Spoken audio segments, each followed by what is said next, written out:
Good morning, friends.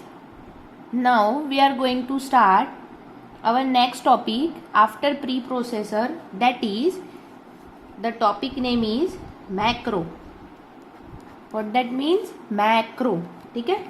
अब देखिए, मैं सबसे पहले आपको ये बता दूं कि मैक्रो किसे बोलते हैं, तो फिर हमें पता चलेगा कि वो क्या होता है क्या नहीं. ठीक है, जैसे प्री प्रोसेसर तो चलो हमने यूज किया था तो हमको समझ में आ गया था कि हैश इंक्लूड और हैश डिफाइन ये सारे प्री प्रोसेसर होते हैं, राइट. अब हम देखेंगे कि मैक्रो किसे बोला जाता है. देखिए, मैं आपको एक चीज बता दूं. आप क्या करते थे? हैश, फिर क्या लिखते थे आप? डिफाइन, फिर आप क्या लिखते थे? यहाँ पाई लिखते थे ना, और फिर क्या करते थे आप? 3.14 ऐसा लिखते थे. इतना कोड आपने लिखा है. अब ये जो पाई है ना, पाई, जो भी नाम आप इन शॉर्ट यहाँ लेते हो, इसे बोलते हैं, क्या बोला जाता है इसे? तो इसे कहते हैं हम macro name. What that means? Macro name. ये है हमारा मैक्रो.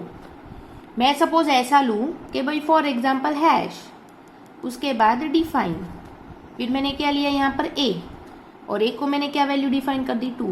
तो ये जो रहता है ना आपका, ये ए को हम क्या बोलते हैं? Macro name. सबको क्लियर हो गया? सबसे पहले व्हाट इज मैक्रो. नहीं तो हम कैसा लगता है कि मैक्रो तो पढ़ रहे हैं, पर क्या है ये, क्या किसे बोलते हैं? तो हम जो नाम असाइन करते हैं ना, कोई भी नाम आपके चॉइस का, उस कोई भी कोड को जो नाम असाइन, कोड मतलब कि वैल्यू हमारे केस में, तो किसी वैल्यू को हम जो भी कोई नाम असाइन करते हैं ना, उस नाम को हम बोलते हैं मैक्रो. ठीक है, जैसे यहाँ मैंने क्या वैल्यू ली? 3.14. मैंने 3.14 को क्या नाम असाइन किया? पी पाई. तो P pi is your macro name, A is your macro name. ये हो गया सभी को पहले क्लियर कि व्हाट इज मैक्रो. ठीक है. अब ये मैक्रो जो है ना, ये क्या किया जाता है कि जैसे फॉर एग्जाम्पल, पहले तो मैंने बोला कि macro is a fragment of code which has been given a name. कोई भी एक फ्रेगमेंट ऑफ कोड रहता है जिसको एक नाम दिया जाता है. फ्रेगमेंट ऑफ कोड मतलब हमारे केस में वैल्यू.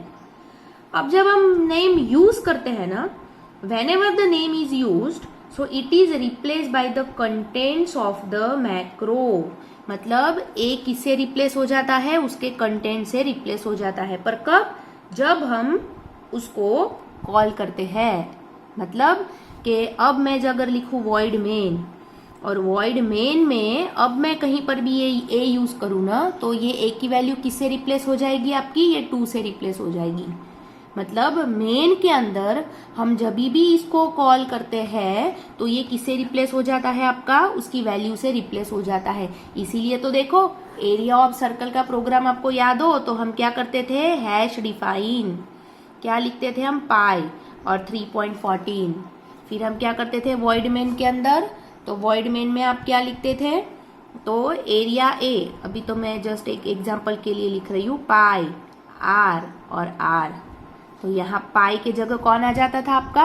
3.14 आ जाता था. मतलब मैं ये बताना चाह रही हूँ कि जब आप नाम यूज करते हो प्रोग्राम के अंदर, तो वो मैक्रो नेम किससे रिप्लेस हो जाता है? उसके कंटेंट से रिप्लेस हो जाता है. किससे रिप्लेस हो जाता है?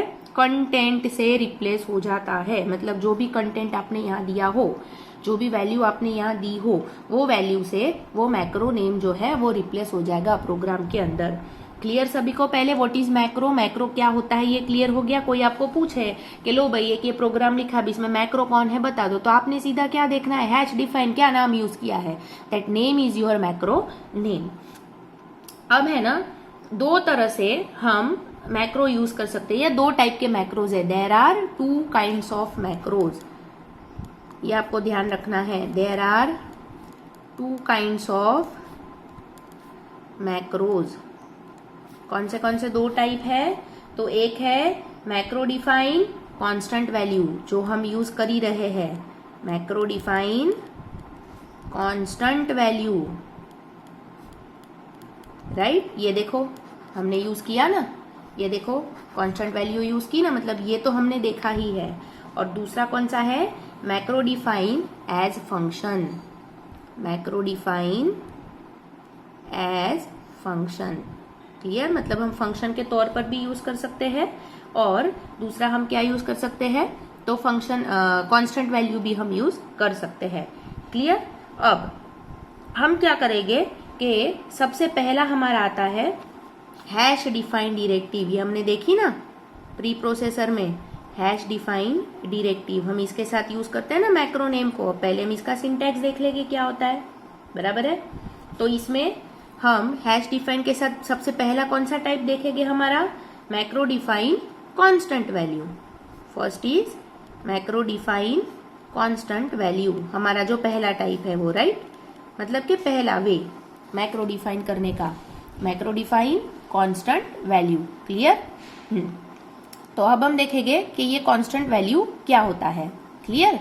मैक्रो कांस्टेंट वैल्यू किस तरह से डिफाइन करता है। तो आपको सिंटैक्स सभी लोगों को पता ही है। क्या था हमारा सिंटैक्स? सबसे पहले हम क्या करते थे इसमें, चलो बताना है। सबसे पहले हम क्या करते थे, हैश लिखते थे, फिर हम क्या करते थे, डिफाइन लिखते थे। ये लिखने के बाद अब हम क्या यूज करते थे, ए या पाई ऐसा कुछ यूज करते थे ना। ये देखो यहाँ ए यूज किया है, तो इसका मतलब क्या हुआ, क्या यूज करना है, मैक्रो नेम, जो नेम आपको देना है वो, और उसके बाद उसकी वैल्यू ना, मतलब उसको क्या बोलते हैं, मैक्रो एक्सप्रेशन। क्लियर सभी को? ये इसका सिंटैक्स है। हैश डिफाइन उसका नाम और उसका एक्सप्रेशन। नाम एक्सप्रेशन मतलब कि जो भी आपको वैल्यू देनी है या जो भी कुछ देना है।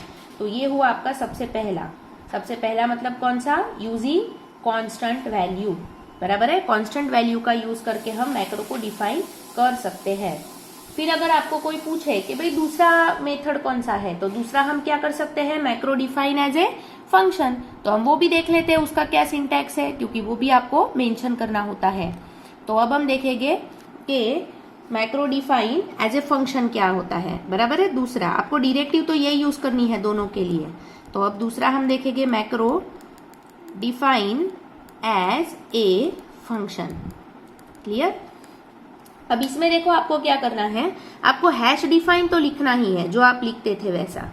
यहाँ आप क्या देते थे, मैक्रो नेम देते थे ना। अब उसके जगह आप क्या दोगे पता है, यहाँ पर फंक्शन नेम दोगे। जो भी आपका फंक्शन नेम देना है वो आप नाम फंक्शन का दे सकते हो। फिर हम जब फंक्शन लिखते हैं तो उसके अंदर आपको पता ही हम आर्ग्यूमेंट पास करते हैं, arg1 arg2 and so on.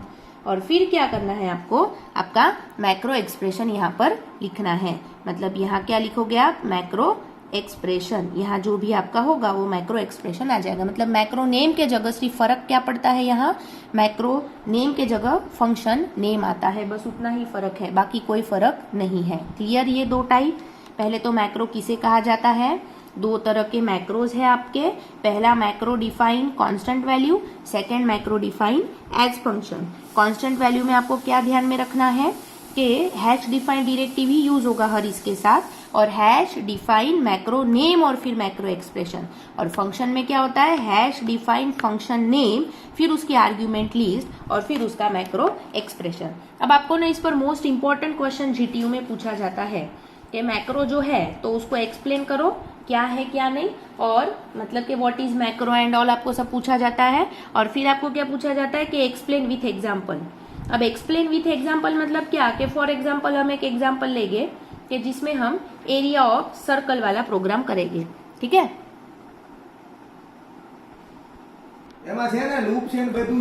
ठीक है। अब देखिए स्टूडेंट्स, हम लोग क्या करेंगे, एक प्रोग्राम से एक्सप्लेन करेंगे मैक्रो। हम सिंपल एक एरिया ऑफ सर्कल का प्रोग्राम करते हैं। कौन सा प्रोग्राम करना है हमको, एरिया ऑफ सर्कल का।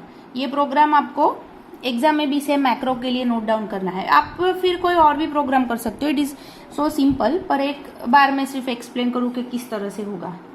पहले तो हम हेडर फाइल इंक्लूड करते हैं, मतलब हैश इंक्लूड stdio.h, कोनियो भी ले ही लेते हैं, हैश इंक्लूड कोनियो.h।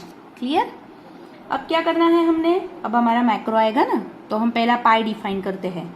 हैश डिफाइन, नाम क्या दे देते हैं, पाई, और वैल्यू दे देते हैं 3.14। क्लियर?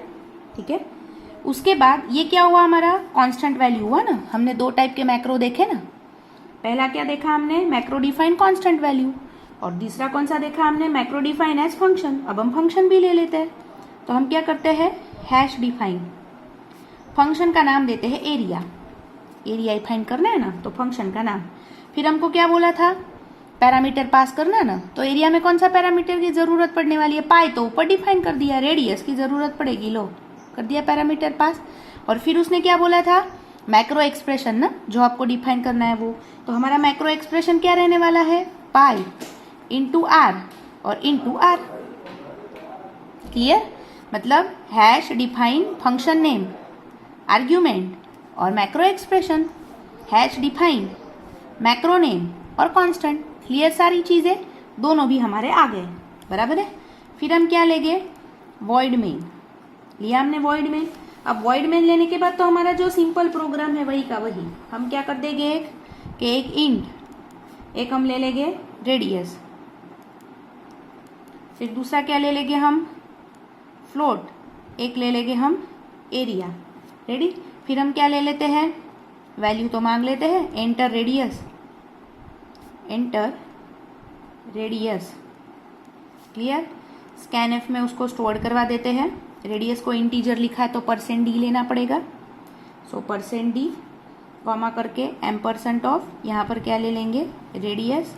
क्लियर, अब हमको क्या करना है, एरिया में वैल्यू स्टोर करवानी है। पर अब मैं यहाँ पाई इंटू आर क्यों लिखूँ, मैंने ऑलरेडी फंक्शन डिफाइन किया है ना ऊपर, ये देखो फंक्शन डिफाइन किया है, तो मैं सीधा यहाँ क्या कॉल कर देती हूँ, फंक्शन नेम। क्या है आपका फंक्शन नेम, एरिया, कर दिया कॉल फंक्शन नेम, और इसके अंदर मैं किसको पास करवा देती हूँ, मेरी रेडियस को, बराबर है। तो ये क्या हो जाएगा, ये कॉल होगा और यहाँ पर ये इसके एक्सप्रेशन में चला जाएगा रेडियस। क्लियर, फिर क्या करना है आपको, एरिया को प्रिंट तो करवाना होगा, so print F area is %f और कॉमा हमारा एरिया यहाँ पर कॉल कर देना है। क्लियर, यहाँ पर मेंशन कर दो गेट ch और ये क्लोज। ये प्रोग्राम सभी लोग अपने फ़ोन में पहले रन करके देखेंगे, ये मोबाइल में रन हो जाएगा। क्लियर, ये रन करना है सभी लोगों ने मैक्रो का प्रोग्राम। क्लियर हो गया सभी को, उसमें खास ये दो ही चीज़ें हैं, एक तो कांस्टेंट वैल्यू कैसे डिफाइन करते हैं और दूसरा फंक्शन, और वो फंक्शन को सीधा मैंने देखो यहाँ पर यूज़ कर दिया है। क्लियर।